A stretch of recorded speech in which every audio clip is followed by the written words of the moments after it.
If the numbers n minus 2 and 4n minus 1 and 5n plus 2 are in AP, find n అని అడుగుతున్నాను అన్న. Suppose మనం ఏం చేద్దామంటే, సపోజ్ ఒక ఏపీ తీసుకున్నాను రా, 2 4 6 ఇలా తీసుకున్నాను. ఇలా తీసుకుంటే ఇది ఫస్ట్ టర్మ్ అన్న, సెకండ్ టర్మ్, థర్డ్ టర్మ్ రా. నేను ఏం చేస్తానంటే సెకండ్ టర్మ్ డబల్ చేస్తే ఫస్ట్ టర్మ్ కి థర్డ్ టర్మ్ కి ఈక్వల్ అవుతుంది అన్న. అంటే 2 + 6 = 2 × 4 అవుతుందా అవుదా? 8 = 8 అవుతుందా అవుతుందా?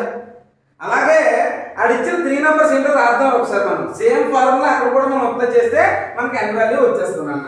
సో అది ఏమన్నారా, n - 2 అన్నాడు, ఇంకోటి ఏంటి 4n - 1 అన్నాడు, ఇంకోటి ఏంటి 5n + 2 అన్నాడు. అంటే సెంటర్ నెంబర్ అంటే సెకండ్ నెంబర్ కి డబల్ చేస్తే అది equal to first number third number అవుతుంది అన్న.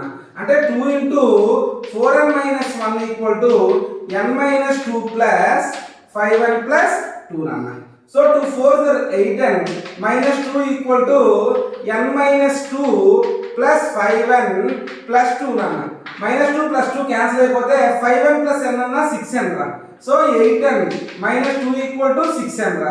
6n ఇటు ట్రాన్స్ఫర్ చేస్తాను, ఈ -2 ని ఇటు ట్రాన్స్ఫర్ చేస్తాను రా. So 8n minus 6n equal to 2. అంటే 2n equal to 2 వన్స్ అన్న. అంటే n ఈక్వల్ ఎంత వచ్చిందిరా, 1 వచ్చింది అన్న. అంటే n వాల్యూ ఎంత అన్న 1. అదే ఆన్సర్ అంతే. ఓకేనా?